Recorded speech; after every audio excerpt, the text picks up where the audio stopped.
Hello YouTube and vinyl community. I'm back to do a recent vinyl finds and just felt like doing one short, hopefully short, you never know.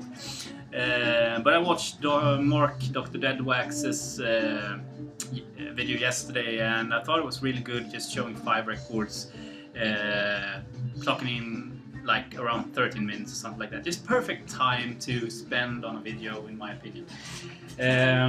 So yeah, I have 7 pieces of music to show you, so here we go. So I'm actually gonna begin to tell you about this one. This is Slim Borgud's Funky Formula, and this is kind of a small grail of mine, I suppose, because I've never seen this out live, not in a store, not in a record fair, and you never see this online. It's not an expensive, overly expensive record, but it's kind of, I guess, getting somewhat rare. Gatefold and backside. So as you probably guessed, Slim Borgud changed career after the drumming career he had and started out doing races, Formula 1 races. He had a pretty successful career in the late 70s, I think. But before that, he was a drummer for Made in Sweden and Solar Plexus, on the second record of Solar Plexus, and a lot of other stuff. On this one, this is like his only solo release. This is just in the end of the music career. He invited a lot of friends to the studio. Björn Jason Lind, Tommy Körberg, Göran Lagerberg, Johan Schaffer, Björn Skifs, Joey Wadenius, Jerry Williams. A lot of good people. So entire lineup of Made in Sweden are on this. This is a perfect example of sweet, good fusion funk. Good musicians, good songs, all the way through good, and perfect drumming from this guy here. Just a fantastic. I'm so glad I got it. Label for Leaf.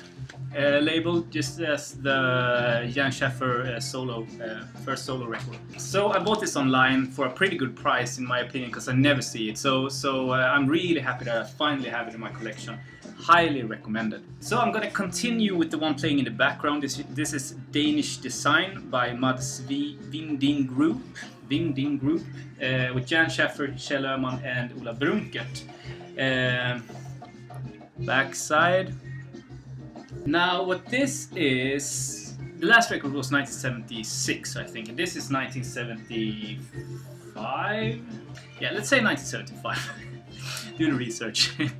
This is also a fusion record, but it's really, really good. It's magnificent. This is the kind of stuff I want to listen to. Partly Danish, partly Swedish. This is a Swedish original press of this one, and I don't think I've ever heard Jan Schaffer play as good as he's doing on this one. Maybe not as good, but at least as interesting as he's playing on this one. Almost a 10. Highly recommended. Okay, so the next one I haven't heard all the way through yet. It's Bernt Rosengren's big band with First Moves. Bernt Rosengren, pretty famous jazz musician in Sweden, and he's been on a bunch of well-known records. Ask Anders, he knows a lot of Bernt Rosengren.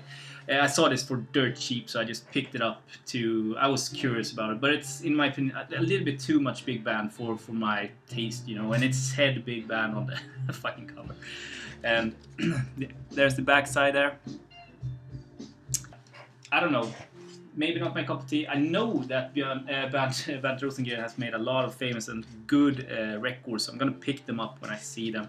And Anders has recommended a lot of them to me. But I think, correct me if I'm wrong, Anders, but I think you told me not to get into this first, if I'm not mistaken. But yeah, correct me if I'm wrong. Okay, so this next one I was really pleased to find, because I've been wanting this for so long. Spatial Ritual with Hawkwind. So this is my entry to Hawkwind. I have nothing with Hawkwind except this one now. Got it for dirt cheap also. To be an original UK first press of this 2LP set of this, I mean, I got it for about $12 in very good condition, and I have to get better inner sleeves than these ones I have here, but I keep them that because the original linen sleeves were pretty, rough.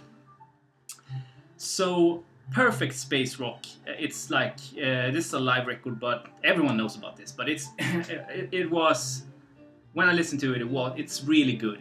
It is really really good. I understand the hype about this record, and then I won't show you, but this is a fold out 6-piece fold out. It's huge, big as a mother. And that's pretty cool too. So not only for the record, also for the kind of record art on this one is amazing. And I've seen this before out live, but it's, I mean, a $40-50 record here in Sweden at least for the record in this shape. And I found this in my town. I shouldn't say never, but I seldom find good stuff in my town, so I was so pleased about that. Next one, I showed this in my latest videos that a few of you saw. Brian Eno's Taking Tiger Mountain by Strategy, his second solo record, I think. Gatefold and Backside.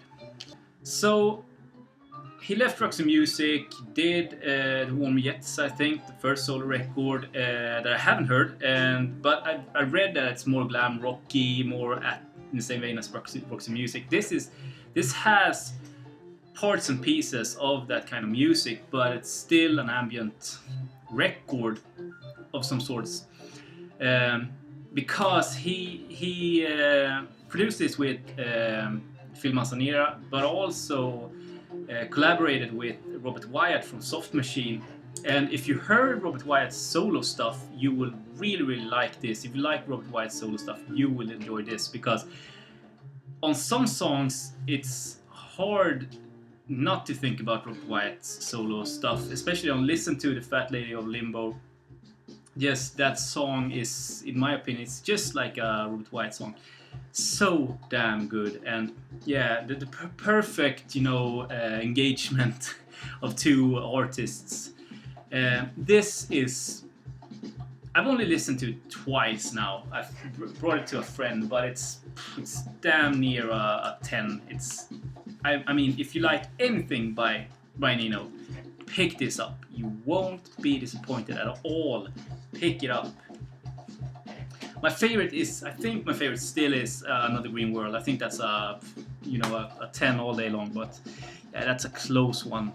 Okay, so the next one is 12 Siberian Bicycles, or 12 Sibiriska cyklar by Lars Holmér. Now, Lars Holmér was in a band called Samla Mammas Manna, a pretty famous Swedish prog group.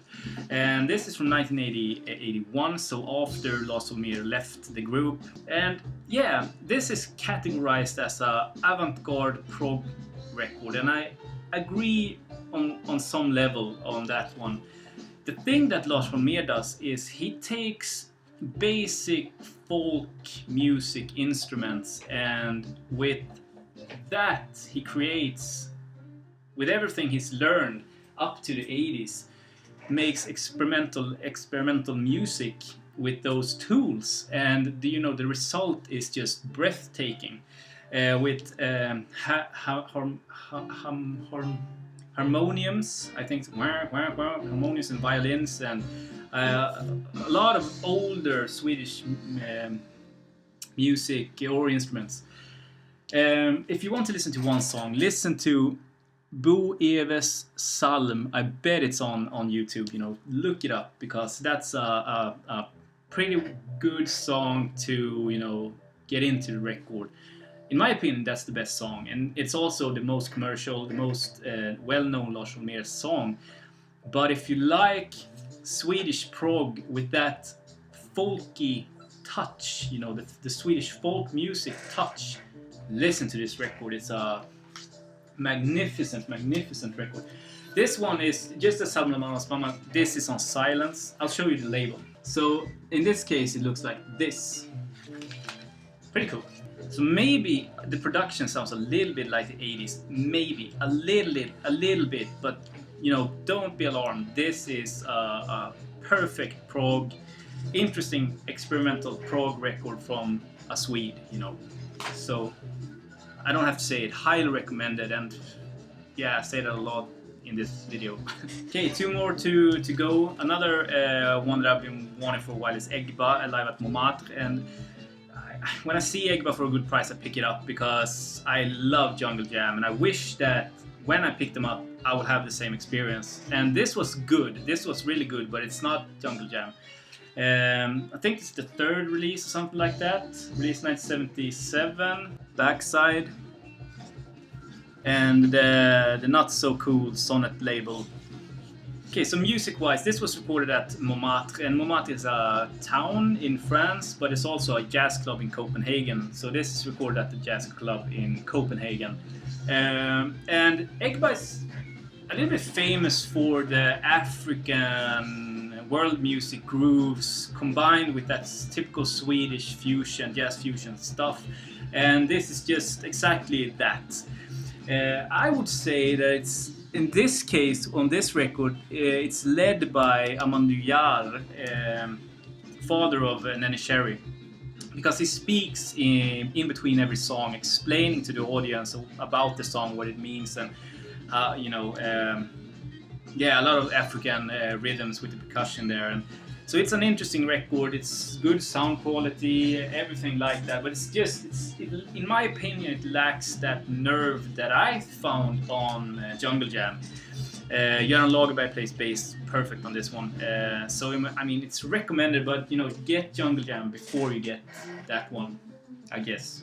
Okay, so 2 more to go. Lied to you before. Okay, so this is a record I've been having my eye on for a while. The London Howling Wolf sessions with Clapton, Winwood, Wyman and Watts.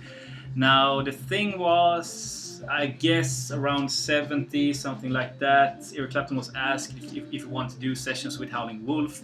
So they arranged that, and he brought a bunch of people he knew from Delaney and Bonnie and those kind of 70s bands that he was in. And I think they had 2 days recording, and the sessions, you know, these young popular guys had their schedules stuffed, so they had to do changes in the lineup. So Ringo Starr changes with Charlie Watts on one track, and Klaus Warman plays bass on one, and stuff like that. But the thing with this is, I'm a collector of Eric Clapton with no intention of being an Eric Clapton collector at all, but I just find, I don't know if it's my childhood, my father listened to Eric Clapton a lot, but it gives me some kind of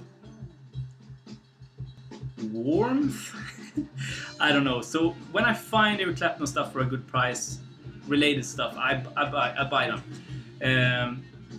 That is before he went solo. The solo stuff after 2 first records I don't like at all.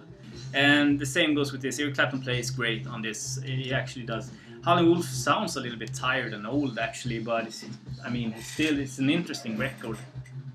So got it for a good price also. Otherwise I wouldn't picked it up. And the last one, the one that I've listened to the least, I think, Ed Thigpen's Action Reaction from 1972. So this is a fusion record with Mads Winding also from the Danish design group. Kjell Öhman also, and you have Sol Martinez on this one, released on Sonnet Records. I mean, this is more, it's a fusion record. It's a little bit more traditional, I would say, and the drumming is great. The musicians, they are great, but it's not as interesting as the Danish design record or Funky Formula. It's a good record, but it's not as good. So, but I have to listen to it more. Maybe, you know, if you like that sort of Scandinavian sounding fusion, give it a try. Yeah, give it a try. So that's it for me. I hope you enjoyed it. Long ass video. I'm sorry, but yeah, hope you have a great day out there, and you know, bye.